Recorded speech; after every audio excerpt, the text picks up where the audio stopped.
Yooya Dubai irratti konsertii G Power nu qopheesse artista guddaa Teddy Afro. Ora baddaate tawji nu maaltu nu dhibe nu maaltu nu galche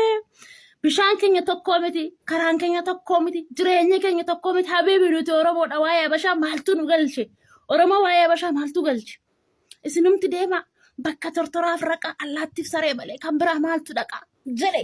Acee jedhe maanaa miti isinumti deema bakka tortoraaf raqa warri dhaabbattan warri jireenya keessan hin beekne habibi nuti Oromoodha ishee nuti Oromoodha nu galchu har'a akkamitti Oromoo dubbattee yibannaati har'a akkamitti Oromoo dubbattee solbannaati lakka Oromoo fin dandeessa Oromoo fin dandeessa yani waan dandeessu natti fakkaanne maarami waan dandeessu natti fakkaanne ana uy artisti guddaan nu jedha shuxiin maal nu galchare buci mina gabbaan maaltu galcha Oromoo nu jettan konsertii miti sila mogora ya lambu ani male mogora ya lambu ani male sila koda kendu aya jema lo koda nama mondu ani male koda nama mondu ani male sila mogora ya lambu ani male mogora ya lambu ani male sila koda kendu aya boruma lo koda nama mondu ani male koda nama mondu ani male sila koda kendu aya lagema lo koda nama mondu ani male koda nama mondu ani male sila koda kendu aya moima lo koda nama mondu ani male koda nama Idoon koo kun ilmaan Oromoo biyya Dubai keessa jiraniif bichaadha. Ilmaan Oromoo biyya Dubai keessa jirtaniif yoo ati intala Oromoo taate yoo ati ilma Oromoo taate yoo dhuguma dhiigni Oromoo keessa kee jiraate yoo dhuguma gadaamessa Oromoo keessa ati baate konsertii guyyaa boruu biyya Dubai irratti qophaa'aa jiru Teddy Farfoo qopheesse irratti yoo qoodetti fudhatte yookaan yoo bakka sanitti argamte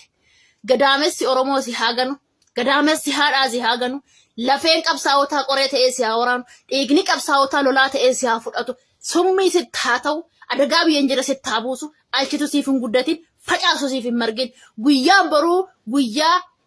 ija keenya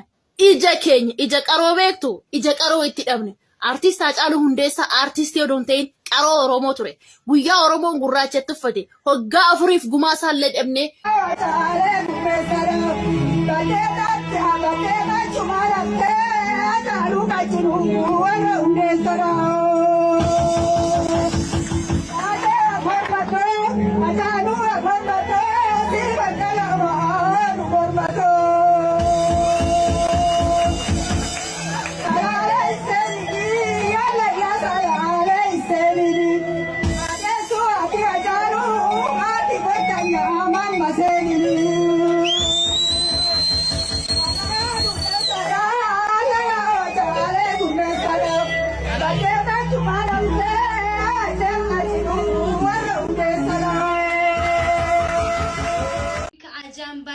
bika tortora Afrika allaattiif saree malee kan biraa maaltu dhaqaa Haacaaluu Hundeessaa guyyaan kun guyyaa Oromiyaan itti gurraachoomtedha guyyaa Oromiyaan ilmoo isitti dhabdeedha guyyaa Oromoon akka malee itti gatteedha guyyaan kun yoomillee hin dagatamu guyyaa namoonni hedduun dhumanidha guyyaa namoonni hedduun hidhamanidha akkasuma arraa fi guyyaa 30 akkasuma nuuf guyyaa yoomillee hin raaffatamnedha kana jechuun immoo konsertii qaalicha sanii ni altan bara wayyaanidha akka sabatti sirban dura baasee gurraa bichaa jee kan nu arrabse waa'ee isaa hedduu dubbachuu dandeenya namoonni konsertii san irratti guyyaa gadda Oromootiin